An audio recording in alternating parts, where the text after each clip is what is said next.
اگر حضور کی 11 بیویوں کے نام ہمارے جوانوں کو نہیں پتا تو ذمہ دار کون ہے؟ ہم نے کیوں نہیں بیان کیوں ازواج پاک کے نام؟ اگر ایسا نہیں کیا تو اللہ کی عدالت میں کل خطبہ کو بھی کھڑے ہونا ہے، علماء کو بھی کھڑے ہونا ہے، ان عوام کو بھی کھڑے ہونا ہے۔ حضور کے نام پہ جتنا ہم نے کھایا ہے اتنا کوئی نہیں کھاتا، اس لیے کہ ہمارا تو عقیدہ ہی یہی ہے۔ میرے دادا مرشد کہتے ہیں کھاتے ہیں تیرے در کا، پیتے ہیں تیرے در کا، پانی ہے تیرا پانی، دانا ہے تیرا دانا۔ کوئی کسی کے در کا کھاتا ہے، کوئی کسی کے در کا، ہم تو کھاتے ہی مصطفیٰ جانے لگے۔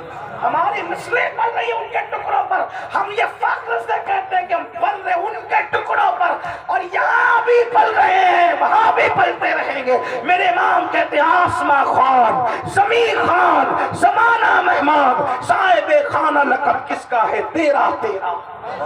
تیرے ٹکڑوں سے پلے غیر کی ٹھوکر پہ نہ ڈال، چڑکیاں کھائے کہاں چھوڑ کے صدقہ تیرا۔ حضور ہیں ہی ایسے۔ چلے بات کر لیتے ہیں جو دیکھے عشق کرنے پہ مجبور ہو جائے۔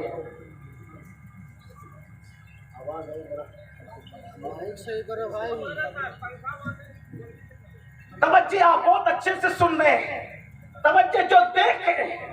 جو دیکھے عشق کرنے پہ، مومن کافر کی بات نہیں کرتا، مسلمان اور غیر مسلم کی بات نہیں کرتا، جو دیکھ لے گا وہ عشق کرنے پہ مجبور ہو جائے گا، اور جو نہ دیکھے کم از کم وہ صحیح سیرت سن لے گا تو عشق کرنے پہ مجبور ہو جائے گا۔ ایک مرتبہ کا واقعہ ہے کہ سیدہ خدیجۃ الکبریٰ، یہ رسول اللہ کی پہلی زوجہ ہے جو 2 مرتبہ بیوہ ہو چکی ہے۔